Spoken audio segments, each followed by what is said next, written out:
El reloj marcaba casi las 2 de la madrugada cuando Daniel, un joven universitario con más necesidad de ingresos que experiencia, revisaba los despachos de taxis desde la pequeña oficina que le habían asignado en la zona industrial de la ciudad. Las luces fluorescentes parpadeaban con un zumbido constante, mezclándose con el sonido lejano de sirenas y motores, mientras él repasaba los nombres de los conductores disponibles y las solicitudes de viajes recientes. La noche parecía interminable, y la soledad de la oficina era un manto silencioso que apenas se rompía por el timbre de llamadas esporádicas o el roce de sus propias manos sobre el teclado. De repente, la puerta se abrió de golpe, y un golpe de aire frío le hizo estremecer. Allí estaba un hombre cuya presencia parecía absorber toda la luz de la habitación. Estaba cubierto de sangre seca, con la ropa rasgada y un olor rancio que mezclaba sudor, alcohol y algo más indefinible que hacía que Daniel retrocediera un paso. Pero lo que más le llamó la atención fue la extraña cola de rata que sobresalía de su espalda, como un detalle grotesco y surrealista de una pesadilla urbana. El hombre jadeaba con dificultad y entre respiraciones cortas y erráticas, repetía una frase que resonaba con insistencia en la pequeña oficina. «No he matado a nadie. No he matado a nadie». Daniel sintió cómo el miedo le encogía el estómago, pero se obligó a mantener la calma. Sabía que su labor era despachar taxis, no juzgar a los pasajeros. Con voz que trataba de sonar firme, preguntó, «¿A dónde necesita ir?». El hombre, apenas capaz de sostenerse en pie, murmuró la dirección de un barrio residencial a varios kilómetros. Daniel escribió la información con temblorosas manos y marcó la radio para contactar a Max, uno de los conductores más experimentados, alguien que no se amedrentaba con facilidad. Mientras esperaba fuera, apoyado contra la pared fría y observando la calle desierta, Daniel no podía dejar de sentir un escalofrío constante. Cada sombra parecía moverse con intención propia, cada farol titilante parecía proyectar formas que solo existían en su imaginación. Pensó en los videos que había visto en la Deep Web, esas grabaciones clandestinas donde la violencia y la desesperación se mostraban sin filtros, y sintió una extraña sensación de déjà vu. Se preguntó si, de alguna manera, estaba a punto de protagonizar algo similar, algo que en un momento de descuido podría terminar mal.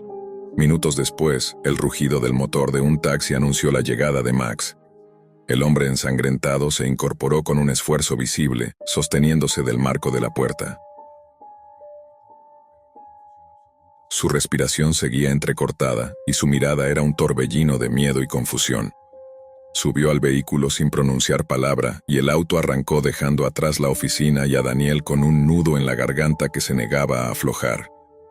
El joven universitario regresó lentamente a su puesto y, como si un impulso vital lo obligara a actuar, tomó el teléfono y marcó al 911. Intentó describir lo que había visto, los detalles grotescos del hombre, su aspecto ensangrentado, la cola de rata que le parecía una broma macabra de la realidad. Cada palabra que pronunciaba lo hacía sentir más ligero y a la vez más consciente de lo cerca que había estado de un peligro tangible.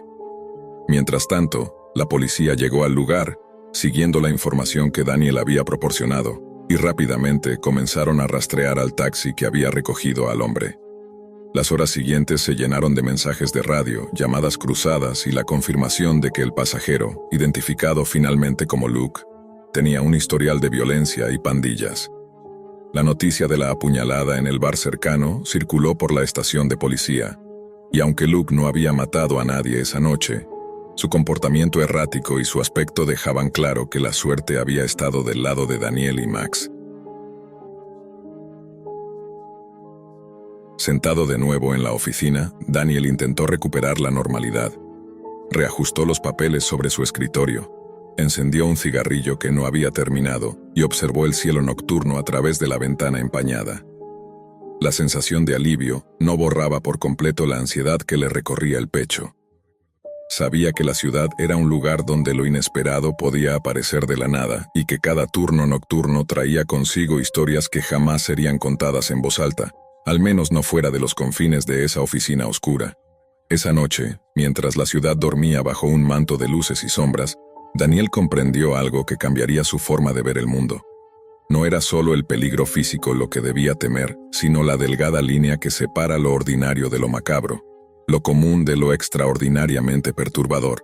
La sensación de vulnerabilidad que había experimentado, la extraña mezcla de miedo y responsabilidad, se instalaría en él como una sombra silenciosa que lo acompañaría en cada turno nocturno que aún le quedaba por cumplir.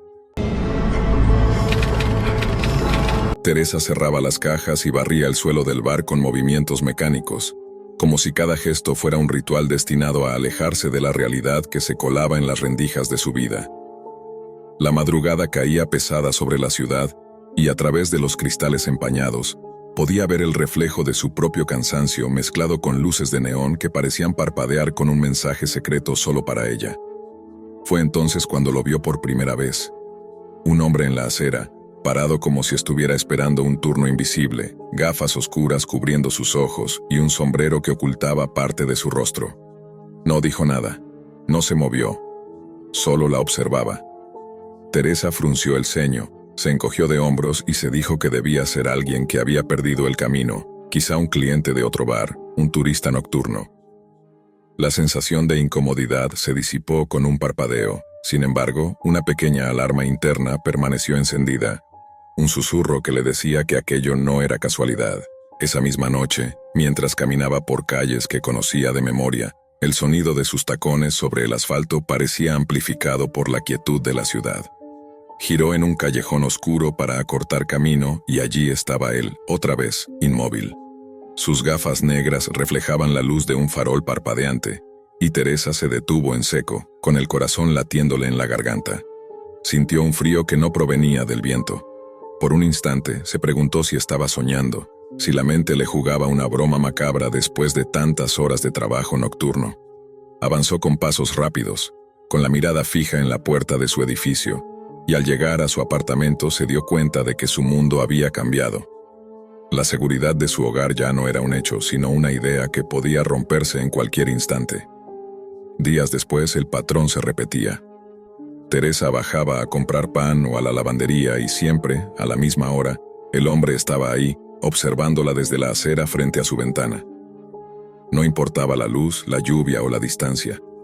Él estaba allí, como si el tiempo no tuviera efecto sobre su presencia. Cada aparición hacía que su respiración se acelerara, cada sombra se convirtiera en amenaza, cada sonido lejano en una advertencia. Empezó a hablarse a sí misma en voz baja, a inventar excusas para racionalizar lo que veía. Está esperando al vecino, no me está mirando a mí realmente, probablemente ni siquiera soy consciente de su presencia.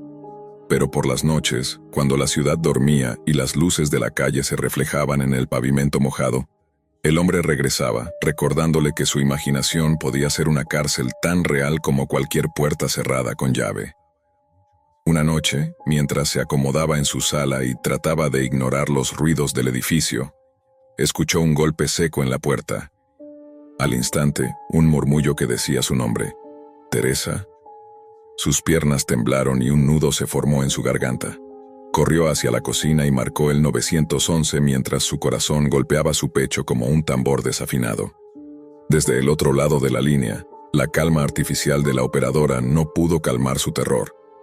El sonido de la cerradura forzada, de pasos que parecían arrastrarse sobre la alfombra, la hacía sentir atrapada en un cuadro de pesadilla del que no podía despertar. Cuando la policía llegó, tras un tenso silencio lleno de ecos y crujidos, no había nadie. Ni rastro de la figura que había llenado su mundo de miedo. La sensación de ser observada no desapareció. Se trasladó a las esquinas de su mirada, a los reflejos de los espejos, a cada sombra que se movía de manera sospechosa. El bar, su refugio temporal, dejó de ser seguro. Incluso entre clientes y compañeros, el hombre aparecía. Nadie más lo veía. Teresa sentía miradas que atravesaban paredes, seguían cada gesto y se daba cuenta de que su cordura estaba al borde de un precipicio invisible. Las cámaras de seguridad mostraban la normalidad, mesas vacías, vasos sobre la barra, el flujo rutinario de clientes.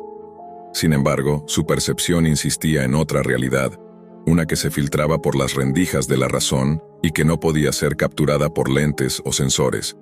Finalmente, tras semanas de insomnio y ansiedad creciente, decidió acudir a un especialista. El diagnóstico fue un golpe inesperado, esquizofrenia paranoide. Las sesiones, los medicamentos y la terapia comenzaron a reconstruir su mente, a devolverle el control sobre las visiones que habían invadido cada espacio de su vida. El hombre de las gafas oscuras dejó de aparecer, o al menos, Teresa ya no lo percibía. La sensación de ser vigilada disminuyó, y la rutina volvió a imponerse como un manto que cubría su día a día. Pero entre los recuerdos, entre los fragmentos de miedo y las noches en vela, permanecía una pregunta sin respuesta. ¿Fue todo producto de su mente, una ilusión creada por su enfermedad, o aquel hombre había existido en alguna otra capa de la realidad, observándola desde un rincón inaccesible, quizá conectado con algo más profundo, como la mirada anónima y silenciosa de la Deep Web que registra, vigila y persiste más allá de la percepción humana? Cada vez que cerraba las ventanas y apagaba las luces, un estremecimiento recorría su espalda. La lógica médica había dado un nombre a sus visiones, había explicado sus miedos, pero no podía borrar la sensación de que, en algún lugar, alguien la había visto y que quizás, solo quizás, podía volver a verla. Era una inquietud que la acompañaba como una sombra persistente, como un eco de lo que podría haber sido real. Las paredes de su apartamento, los rincones del bar, la acera frente a su ventana, todo parecía guardar un secreto que se negaba a ser revelado. Y aunque la razón le asegurara que ya no había peligro, su intuición le decía otra cosa, que algunos ojos, los que no se pueden atrapar ni medir, permanecen, acechando, observando, esperando. Teresa comenzó a notar pequeños cambios en su vida cotidiana que la hacían sentir vigilada incluso después de que los medicamentos parecieran calmar su mente. Las luces de la ciudad, las sombras en las esquinas de los pasillos del bar, e incluso el reflejo de su propio rostro en los vidrios, le daban la sensación de que algo o alguien aún la observaba. A veces, al revisar las cámaras de seguridad del bar, veía interferencias breves, manchas oscuras que desaparecían antes de que pudiera enfocarlas, como si una presencia invisible hubiera pasado a través de ellas. La paranoia regresaba de manera sutil, disfrazada de intuición, recordándole que no todo podía ser explicado con palabras médicas o diagnósticos. Una noche, mientras navegaba por la Deep Web buscando artículos sobre vigilancia y fenómenos inexplicables, Teresa encontró un foro clandestino donde los usuarios compartían experiencias similares a la suya. Sombras que no pueden ser vistas por nadie más, figuras que observan desde la noche, sensaciones de ser rastreados más allá de lo físico. Uno de los hilos en particular llamó su atención. Hablaba de un hombre con gafas oscuras, siempre presente en la vida de quienes habían entrado en contacto con ciertos archivos de la red profunda. Los testimonios eran vagos, fragmentados, pero la coincidencia era inquietante. Algunos usuarios afirmaban que no era solo paranoia, sino una especie de entidad que se alimentaba de la vigilancia y del miedo de sus víctimas. Aterrada pero fascinada, Teresa se sumergió más profundo, siguiendo enlaces cifrados, mensajes que desaparecían después de ser leídos y videos que mostraban calles, ventanas y bares que coincidían con lugares que ella conocía. Todo parecía un espejo retorcido de su propia vida. En uno de los videos, apenas distinguible por la calidad distorsionada y el brillo de la pantalla, vio una figura con sombrero y gafas oscuras observando desde una ventana. Su ventana. Su respiración se aceleró. No podía saber si era real o un truco de la red, pero la sensación de ser vigilada se volvió casi tangible. Los días siguientes, su rutina se volvió un ritual de precauciones. Cerrar puertas con múltiples seguros, instalar cámaras que solo ella podía ver, cambiar rutas para ir al trabajo y volver, incluso revisar cada sombra antes de entrar a su apartamento. Cada gesto, cada mirada, cada sonido era analizado con obsesión. Sin embargo, cuanto más intentaba controlar la situación, más consciente se volvía de que no podía dominar algo que quizás no pertenecía al mundo físico. La Deep Web había abierto una puerta invisible, un espacio donde lo real y lo imaginario se mezclaban de manera tan fina que Teresa no podía distinguirlos. Una noche, mientras revisaba nuevamente los foros y los enlaces que había guardado, recibió un mensaje anónimo en su correo electrónico con un remitente desconocido. Solo decía: «Te he visto. Siempre he estado aquí». No había enlaces, no había firma, solo esa frase. El pulso le dio un vuelco. Miró por la ventana de su apartamento, y aunque la calle estaba vacía, la sensación de ser observada se volvió física. como si un par de ojos invisibles la atravesaran. La obsesión por comprender lo que ocurría la llevó a un punto de ruptura. No sabía si debía confiar en la ciencia, en la lógica o en lo que su intuición le gritaba a gritos, que el hombre de las gafas oscuras no era una ilusión completa. Su vida se había convertido en un tablero de vigilancia, de miedo y de posibilidades infinitas. Cada persona que pasaba frente a su ventana podía ser él. Cada sombra podría ser la prolongación de su presencia. Y cada instante en la noche podía contener la verdad que siempre había buscado. Que ciertos ojos no desaparecen, que ciertos vigilantes existen más allá de las explicaciones racionales, y que la Deep Web, con todos sus secretos y capas ocultas, podía ser un espejo oscuro que reflejaba lo más profundo de su mente y de la realidad al mismo tiempo. Finalmente, una madrugada, Teresa decidió enfrentar la fuente de su miedo. Salió de su apartamento con la cámara de su teléfono grabando, caminando por la calle desierta hacia la acera frente a su ventana. El viento cortaba su rostro y el eco de sus pasos retumbaba en los edificios vacíos. Allí estaba él, el hombre de las gafas oscuras, parado como si hubiera estado esperándola durante años. Sin decir palabra, Teresa alzó la cámara y grabó, tratando de capturar la evidencia. Pero al mirar a través de la pantalla, la figura se desvaneció, como humo disuelto por la luz de la madrugada. No había rastro físico, no había nadie a quien confrontar.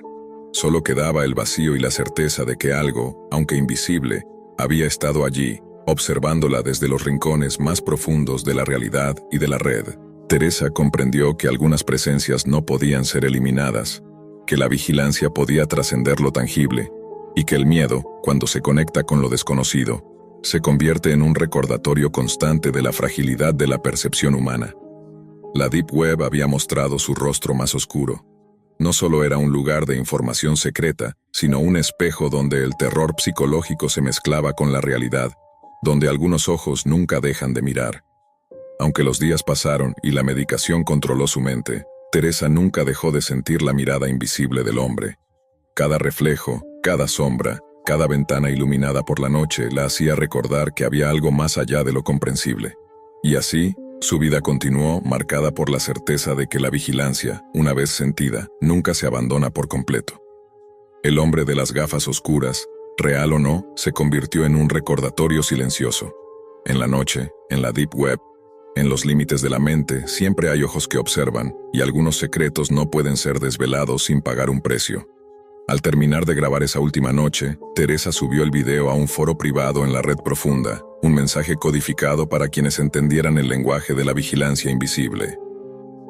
Al hacerlo, se sintió extrañamente liberada. La historia de su miedo, de su persecución, de su obsesión, había sido compartida. Y mientras la cámara se apagaba, un pensamiento la atravesó. Algunos misterios están diseñados para ser vividos más que explicados. Si estás leyendo esto, si sientes que algo te observa mientras navegas, recuerda algo. Hay ojos que nunca descansan. Hay secretos que no quieren ser descubiertos. Y hay canales, invisibles y profundos, donde lo que parece imposible se vuelve posible. Si quieres conocer más historias como esta, explorar los límites de la realidad y del miedo, suscríbete al canal. No solo recibirás relatos que desafían la razón, sino que también aprenderás a mirar más allá de lo evidente, a cuestionar lo que crees que ves y a entender que, en la noche y en la red, siempre hay algo observando. Cuando recibí la oferta de trabajo en aquella empresa, pensé que era el paso que siempre había estado esperando. El edificio, con sus muros de vidrio reflectante y sus pasillos iluminados con luces blancas impecables, transmitía un aire de prestigio y perfección. Yo era especialista en sistemas informáticos, acostumbrado a largas jornadas frente a pantallas, cafés fríos y noches de código interminable. Por eso me resultó extraño descubrir, desde el primer día, que mis compañeros abandonaban la oficina a las 5 en punto, ni un minuto antes, ni uno después. No importaba la urgencia del proyecto ni los plazos de entrega. A las 5, todos guardaban sus pertenencias, apagaban los monitores y desaparecían en un silencio ensordecedor, como si alguien hubiera dado una señal invisible. Me parecía curioso, incluso gracioso. En el mundo de la informática, las horas extras eran casi un requisito natural, pero allí era como si estuviera prohibido. Pregunté varias veces por qué. y lo único que recibí fueron sonrisas tensas, evasivas y miradas nerviosas que me dejaban con más dudas que respuestas. Con el paso de las semanas, mi curiosidad creció. Una tarde, mientras recogía mis cosas, me atreví a insistir con un compañero del área de soporte. Le pregunté directamente si había alguna regla no escrita, algo que me estaba perdiendo. Él bajó la voz, miró alrededor como si temiera ser escuchado, y respondió con apenas un susurro. No te quedes después de las 5. No importa lo que pase, no lo hagas. Su advertencia me sonó más a superstición que a norma de oficina. Y como siempre he sido escéptico, decidí comprobarlo por mí mismo. Aquella noche planeé quedarme. Fingí que salía con los demás, pero regresé al escritorio cuando el último elevador cerró sus puertas. El edificio quedó en silencio absoluto, interrumpido solo por el zumbido del aire acondicionado y el parpadeo ocasional de los monitores en suspensión. Al principio, todo parecía normal. Avancé en mis tareas con una tranquilidad que rara vez encontraba en medio del bullicio diurno. Pero pasadas las 9 empecé a notar cosas extrañas. Un golpe seco me hizo levantar la vista. En la oficina de mi jefe, al final del pasillo, se habían caído varios archivadores al suelo, aunque yo estaba seguro de que la puerta estaba cerrada con llave. Me acerqué, nervioso, y al tocar la manija descubrí que estaba abierta. Dentro no había nadie, pero los cajones estaban abiertos, los papeles desparramados como si alguien los hubiera arrojado con violencia. Regresé a mi escritorio con el corazón acelerado, intentando convencerme de que era mi imaginación. Sin embargo, pronto las luces comenzaron a parpadear, primero de manera intermitente, luego cada vez más agresivas, como si el sistema eléctrico estuviera fallando. Lo más inquietante ocurrió cuando la fuente de agua, ubicada junto a la sala de descanso, se apagó de golpe, como si alguien hubiera desconectado su suministro. No había explicación lógica. Fue entonces cuando lo vi. Al otro extremo del pasillo, junto a los cubículos vacíos, había una figura sentada frente a un escritorio. Mi primera reacción fue pensar que algún empleado había regresado a recoger algo, pero pronto noté que aquella silueta me resultaba demasiado familiar. Me acerqué con cautela y lo que descubrí heló mi sangre. Era yo, o mejor dicho, una versión espectral de mí mismo. Estaba sentado con la espalda rígida, las manos apoyadas sobre el teclado, pero con la cabeza girada hacia mí. Su rostro era una parodia grotesca del mío. Los ojos habían sido arrancados dejando solo cuencas oscuras, y la boca estaba sellada con hilos gruesos, tensos, como si alguien la hubiera cosido para siempre. Retrocedí instintivamente, tropezando con una silla. El sonido retumbó en todo el piso, pero la figura no se movió. Solo permaneció allí, mirándome con un vacío insoportable, como si me estuviera invitando a ocupar su lugar. El aire se volvió pesado, irrespirable, y por primera vez en mi vida sentí un miedo que iba más allá de lo racional. Corrí. Tomé mi maletín sin mirar atrás y bajé las escaleras de emergencia hasta la planta baja, con el eco de mis pasos persiguiéndome como si alguien estuviera justo detrás de mí. Esa noche juré que no volvería a quedarme después del horario y cumplí la promesa con disciplina casi religiosa. Lo curioso fue que nadie mencionó lo ocurrido. Nadie preguntó por qué llegaba antes de la hora de salida para tener todo listo y evitar quedarme tarde. Pero en sus miradas había una especie de complicidad silenciosa. Era como si todos supieran lo que yo había visto, aunque jamás se atrevieran a nombrarlo. El tiempo pasó y me acostumbré a esa rutina extraña, a esa regla tácita de abandonar el lugar al caer la tarde. Sin embargo, todo cambió el día que llegó una nueva empleada. Joven, entusiasta, con esa energía ingenua de quien cree que el esfuerzo adicional será recompensado. Desde el primer día preguntó por qué nadie hacía horas extras, y las respuestas vagas no la convencieron. Cuando comentó en voz alta que ella sí pensaba quedarse para demostrar su compromiso, el silencio que se generó en la sala fue sepulcral. Yo mismo sentí un escalofrío recorriéndome la espalda, el mismo que me había acompañado aquella noche. Vi en sus ojos la misma determinación que yo había tenido semanas atrás, y supe, con una certeza terrible, que la historia estaba a punto de repetirse. La joven se llamaba Andrea. Tenía apenas 23 años y aquella era su primera experiencia en una empresa de prestigio.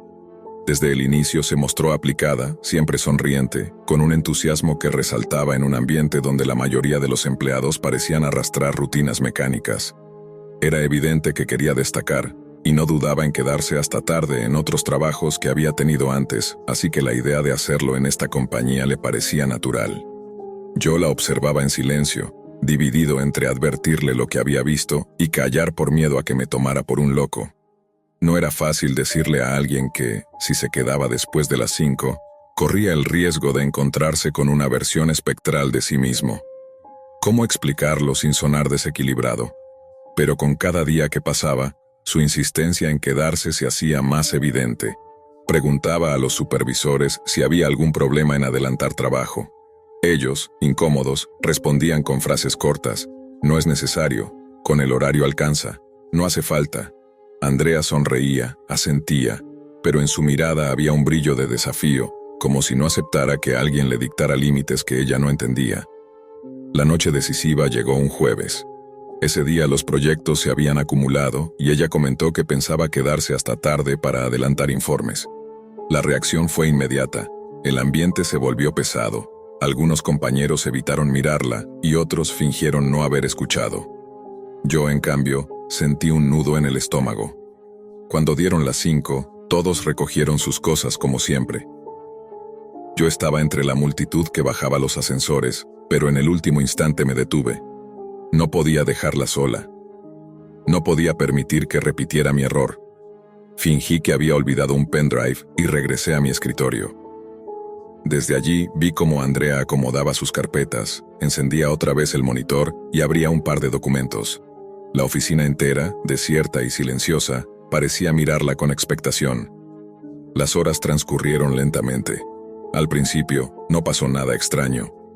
Ella trabajaba concentrada, ajena a mi presencia, mientras yo fingía revisar códigos en mi computadora. Pero cerca de las 9, lo inevitable comenzó. Primero fueron las luces, que parpadearon con ese temblor frío que yo ya conocía. Andrea levantó la vista, sorprendida, pero continuó trabajando. Luego, los golpes en la oficina del jefe. El mismo estrépito de cajones abriéndose y papeles cayendo al suelo. Ella se levantó para investigar, pero yo me adelanté y le dije con firmeza: «No entres ahí». Me miró confundida. «¿Por qué?» «Solo confía en mí». Quise detenerla, pero en ese momento se escuchó otro sonido, la fuente de agua apagándose con un chasquido seco. Andrea retrocedió, nerviosa, y fue entonces cuando lo vimos.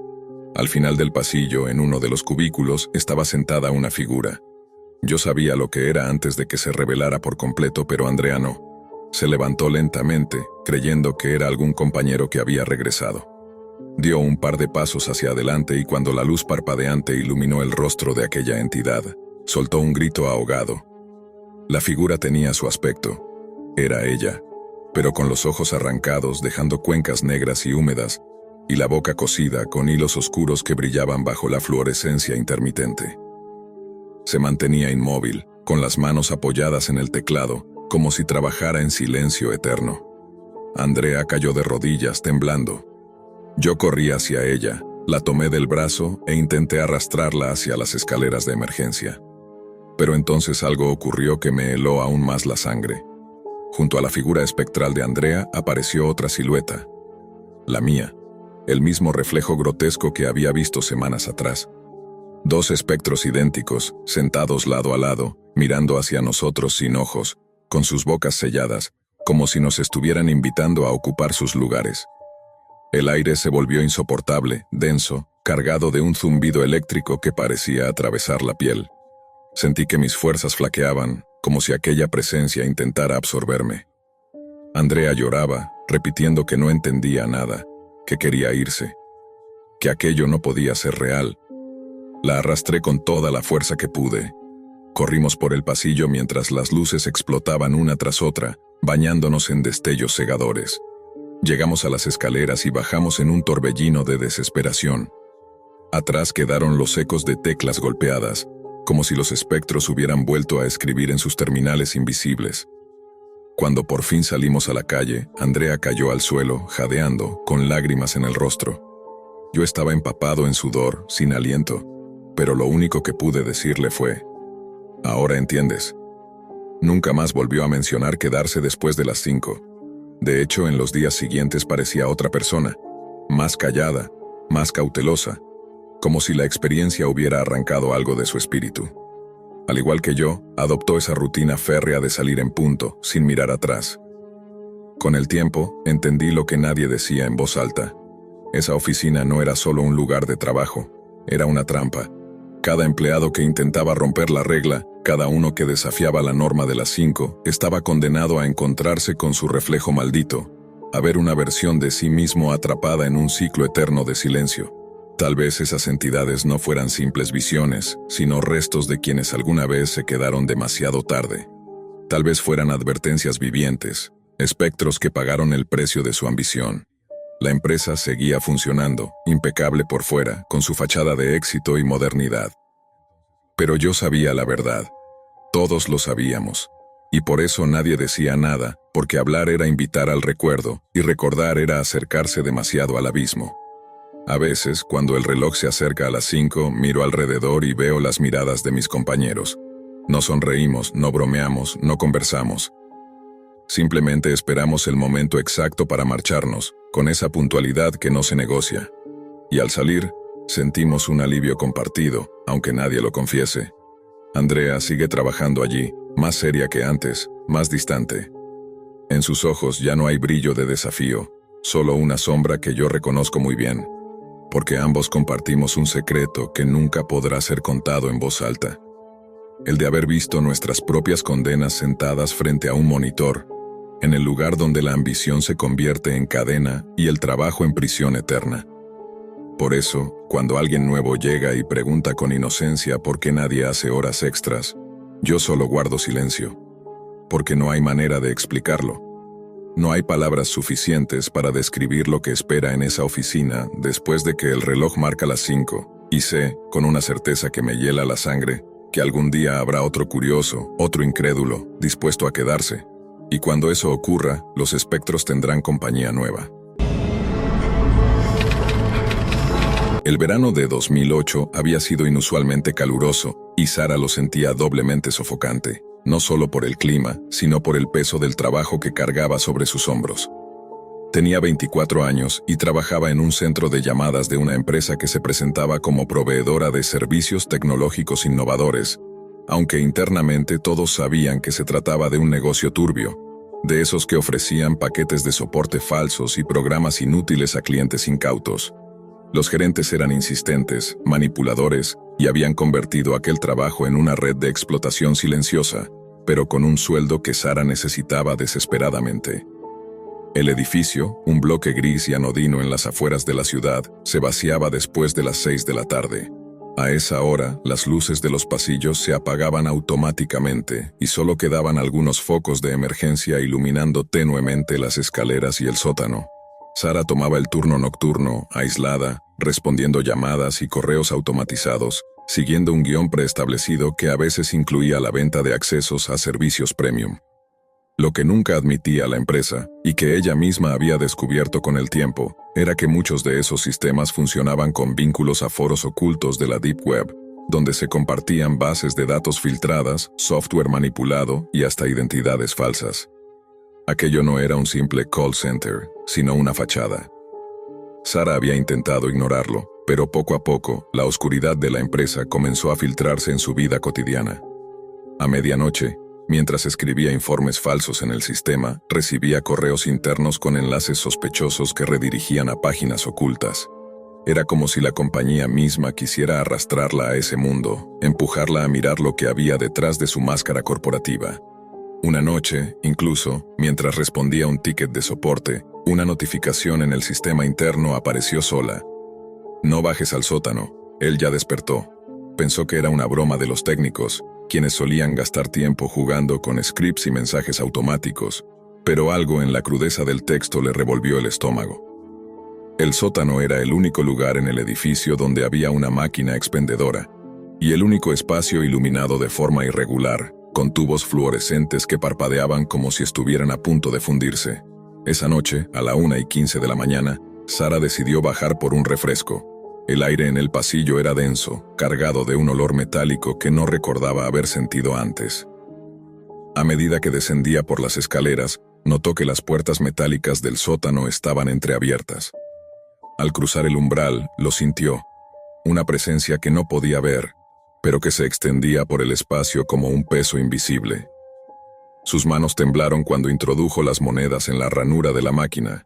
El sonido de cada clic resonaba en exceso en la penumbra. Fue entonces cuando escuchó un ruido seco, como si algo hubiera golpeado contra el suelo al otro extremo del sótano. Giró la cabeza, pero la oscuridad era tan espesa que no distinguía nada más allá del pequeño círculo iluminado por la máquina. De pronto, algo se lanzó desde la negrura. Un objeto metálico que chocó contra la puerta de vidrio al final del pasillo. El estruendo retumbó como un disparo. El corazón de Sara se aceleró al punto de casi dolerle en el pecho. Dio un paso atrás y otro más, sus zapatos resonando contra el piso de cemento. Sintió entonces el eco de respiraciones agitadas, como si alguien estuviera escondido, observándola. Corrió. Subió los escalones de dos en dos. Las sombras parecían seguirla, como si cada escalón que dejaba atrás se llenara de pasos que no eran los suyos. Llegó a su escritorio en el tercer piso y trató de recuperar el aliento, pero lo que vio la paralizó. Un hombre estaba pegado a las puertas de vidrio de la entrada principal. Tenía la ropa sucia, desgarrada, la piel cubierta de magulladuras. Sus ojos estaban enrojecidos, abiertos de par en par, como si no hubiera dormido en días.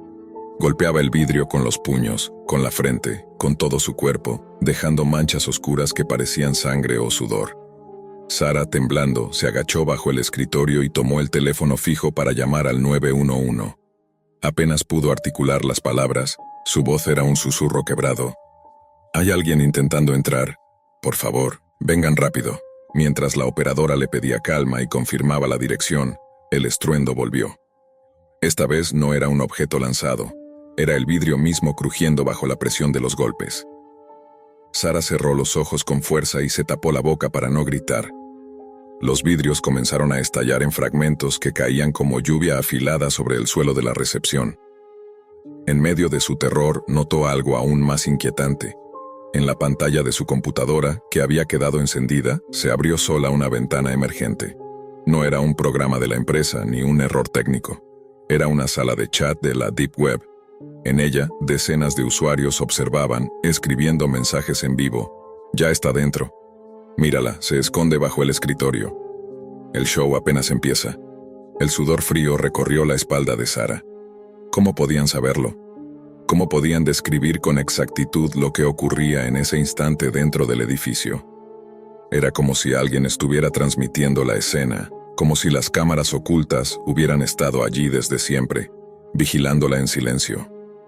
Los golpes del intruso se intensificaron, el eco metálico de su respiración sonaba más cerca. Sara quiso creer que la policía llegaría a tiempo, que ese hombre sería detenido y que todo aquello terminaría como una mala pesadilla.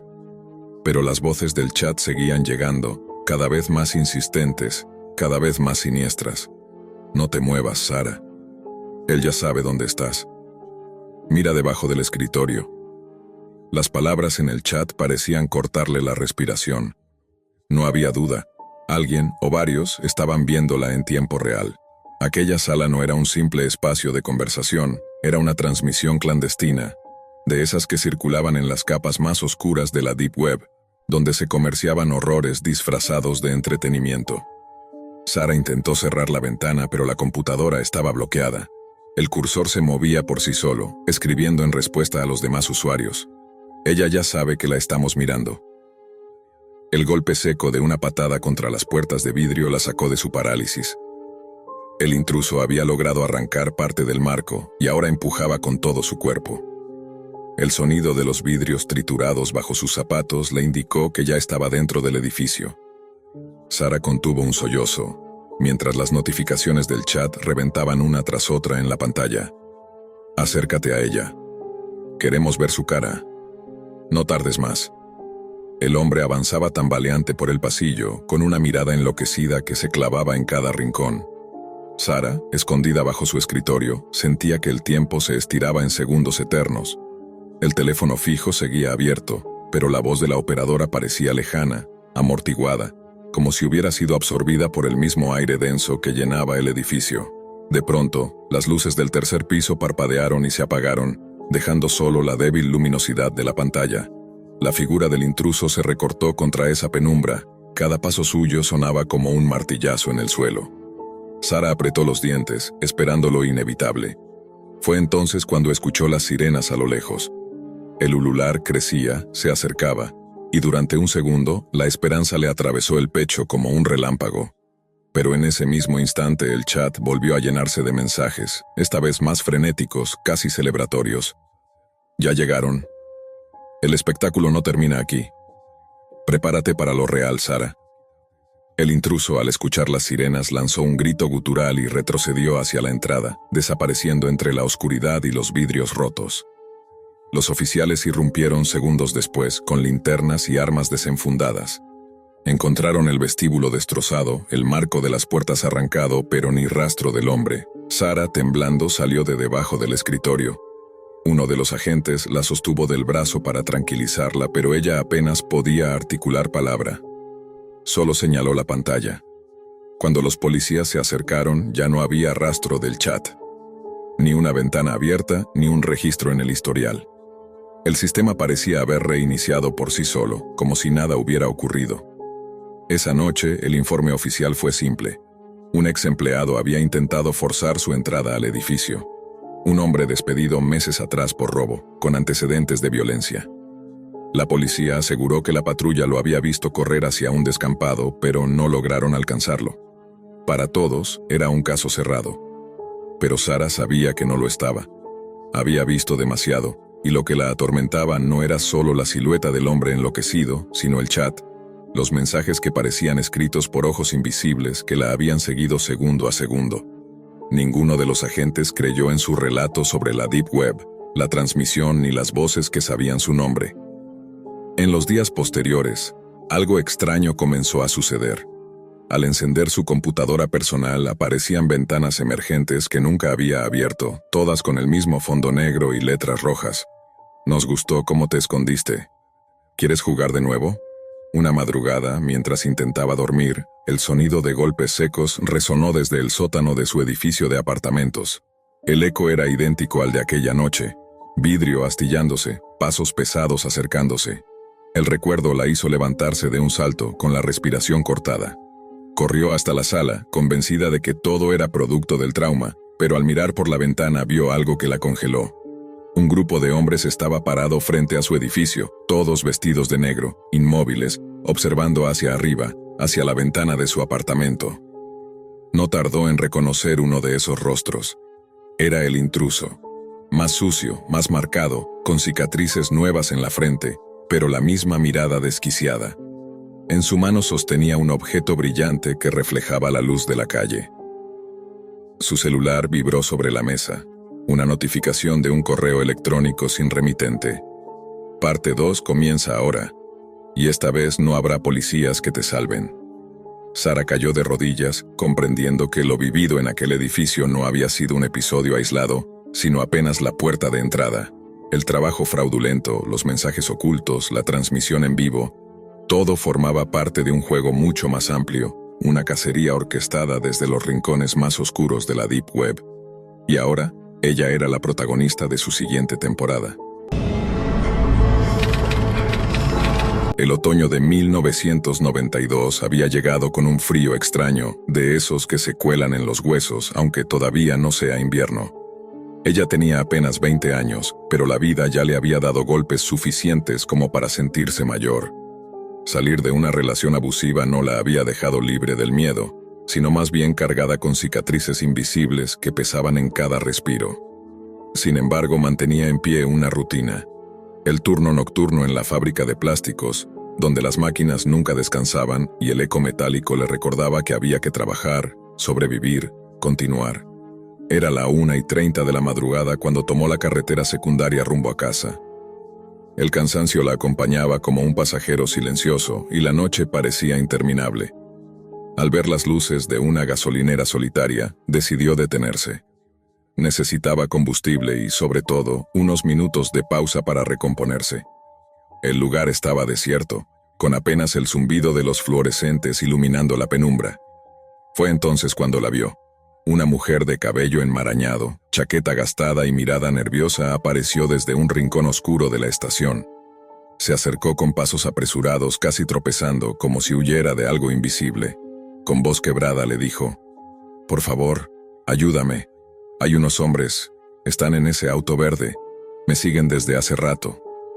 La protagonista miró hacia el borde de la carretera y distinguió un vehículo estacionado, las siluetas de sus ocupantes apenas visibles tras el parabrisas empañado.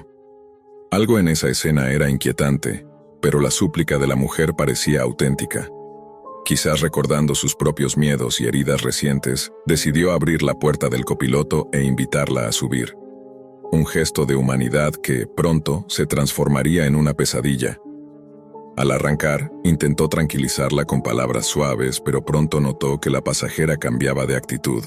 Primero un silencio extraño, luego una risa seca que parecía romper el aire. La mujer giró la cabeza lentamente, revelando una sonrisa torcida que no encajaba con la desesperación de hacía unos minutos. «¿Sabes qué pasará ahora?», dijo, casi disfrutando de la tensión. «Ellos no me siguen, te siguen a ti». La protagonista sintió un escalofrío recorrerle la espalda. El auto verde, en efecto, comenzó a moverse detrás de ellas, manteniendo la distancia como un depredador que acecha antes de atacar. La mujer en el asiento del copiloto sacó una navaja oxidada de su bolsillo y, sin titubear, exigió dinero. «Dame lo que tengas, o lo pagarás caro».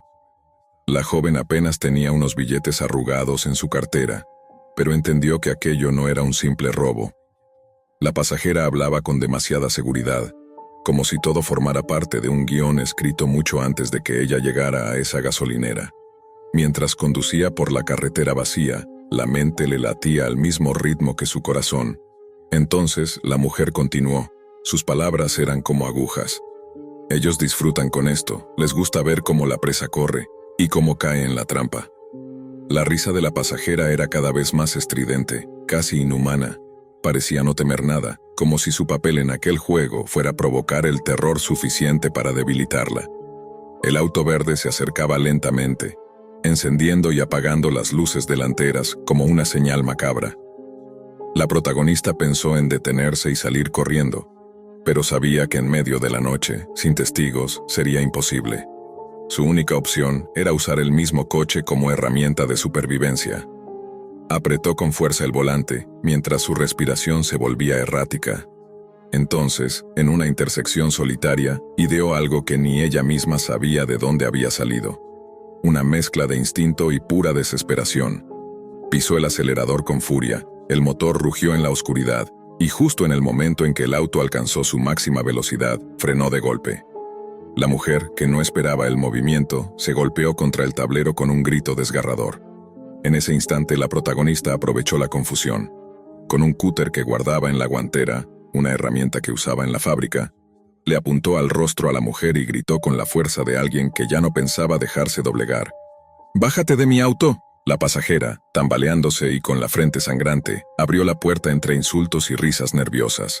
Se lanzó al asfalto mientras el auto verde se detenía unos metros más adelante, como si esperara la conclusión de una función que había salido mal. El corazón de la joven latía como un tambor. Aceleró de nuevo, sin mirar atrás, con las manos sudorosas y los ojos fijos en la carretera. La ciudad aún estaba lejos, pero lo suficiente cerca como para sentir que había una salida.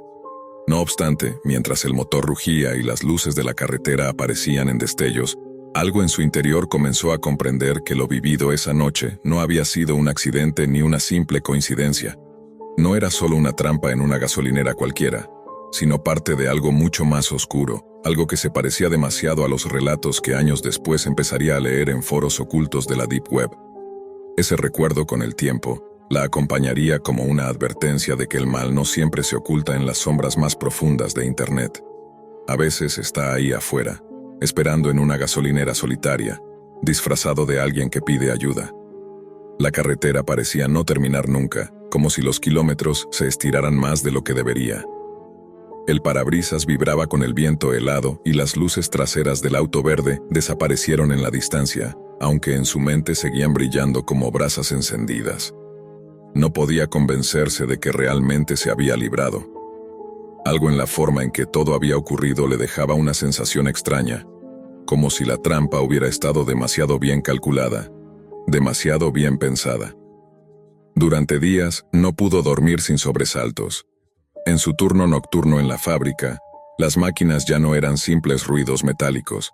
Eran recordatorios constantes de aquella risa, de aquella mujer con la mirada torcida y la voz cargada de burla.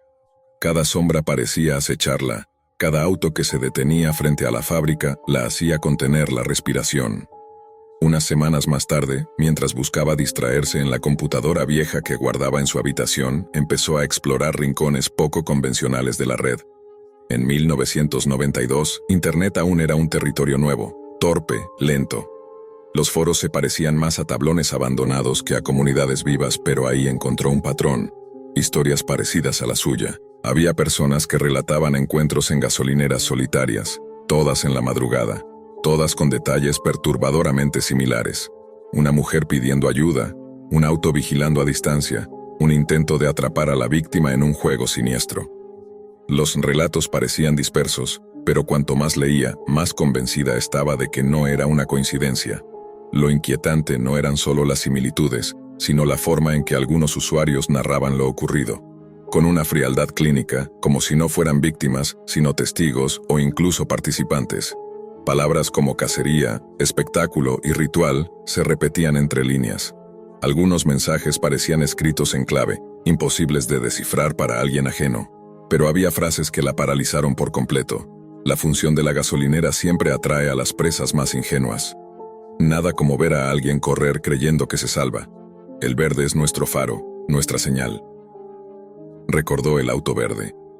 Recordó las luces encendiéndose y apagándose como un código. Y comprendió que aquella mujer en el asiento del copiloto no era una víctima, era parte del guión. Desde entonces comenzó a notar cosas extrañas en su entorno. A veces, cuando regresaba de madrugada, creía ver un coche estacionado a lo lejos, siempre con alguien dentro, siempre con el motor encendido, pero nunca lo suficiente cerca como para confirmarlo. En otras ocasiones, encontraba papeles doblados bajo la puerta de su coche, con frases incompletas escritas a máquina, como si alguien quisiera provocarle un colapso nervioso con mensajes deliberadamente crípticos. No fue casualidad. El juego apenas comienza. El miedo comenzó a mezclarse con la obsesión. Necesitaba entender qué había detrás de todo aquello. ¿Quiénes eran esas personas? ¿Qué buscaban? ¿Cómo era posible que existiera toda una red subterránea dedicada a tender trampas tan elaboradas? Pasaba horas de su jornada laboral recordando cada detalle de aquella noche, la expresión de la mujer, el tono de su risa, la presión de la navaja en su cuello. Y cada vez que lo hacía se daba cuenta de que lo que más la aterraba no era la posibilidad de haber muerto, sino la certeza de que alguien, en algún lugar, había disfrutado de verla correr, de verla luchar, de verla resistirse. Lo que no sospechaba todavía era que esos mismos foros a los que se estaba asomando eran apenas la superficie de algo mucho más profundo. Un lugar del que se hablaba en susurros. Un espacio que con el tiempo empezaría a ser conocido como la Deep Web. Allí, lo que para algunos era pesadilla, para otros era entretenimiento. Y ella ya había sido parte del espectáculo, sin siquiera saberlo. Las noches siguientes se convirtieron en un insomnio interminable. Cada vez que cerraba los ojos, veía de nuevo la sonrisa torcida de aquella mujer, la luz intermitente del auto verde y la certeza de que había estado a segundos de desaparecer para siempre. Su refugio era la computadora, donde pasaba horas navegando en foros cada vez más ocultos, buscando respuestas que no sabía si quería encontrar. Fue entonces cuando encontró un enlace distinto a todos los demás. No estaba en un foro abierto, ni en una página accesible desde cualquier navegador. Era una dirección larga, encriptada, compartida solo entre usuarios que parecían hablar en clave. Lo pensó 2 veces antes de copiarla en su navegador rudimentario, pero la obsesión pudo más que el miedo. La pantalla tardó en cargar, pero cuando lo hizo, apareció un sitio rudimentario. Letras blancas sobre un fondo negro, sin imágenes, sin adornos. En la parte superior se leía una frase: «La función nunca se detiene. Tú ya fuiste parte del espectáculo». Sintió un sudor frío recorrerle la espalda. Movió el ratón con manos temblorosas, bajando por aquel muro de texto en el que había relatos detallados, casi clínicos, de funciones pasadas. No eran leyendas urbanas, eran descripciones con nombres de calles, horarios exactos, marcas de vehículos, y entre ellos encontró su propia historia. Allí estaba ella, la chica de la fábrica de plásticos. La encontramos en la estación vacía. Siguió el guión tal como se esperaba. La pasajera cumplió su papel. El auto verde estuvo atento. Pero la presa fue más astuta de lo calculado. Se escapó. Eso la convierte en un caso especial. Eso la convierte en material de seguimiento. Las palabras se le clavaron como agujas. No era un accidente. No fue casualidad. Habían planeado su encuentro como parte de un espectáculo clandestino, uno que alguien, en algún lugar de esa red oscura, había estado observando y narrando. Apenas pudo respirar. Se alejó de la computadora, pero el miedo ya no era solo un recuerdo. Era una sombra que la seguía a todas partes. Cada coche verde que pasaba por la calle era una amenaza. Cada rostro desconocido podía ser alguien del juego. Esa noche, mientras apagaba la luz y trataba de convencerse de que podía dormir, el teléfono de su casa sonó. Dudó en contestar, pero al final levantó el auricular. Silencio. Luego, una risa conocida, áspera, cortante. Y finalmente, una voz susurrando las mismas palabras que había leído en la pantalla.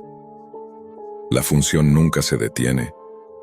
El clic del auricular resonó en la oscuridad. Ella entendió, en ese instante, que lo que había comenzado en aquella gasolinera solitaria no tenía un final real.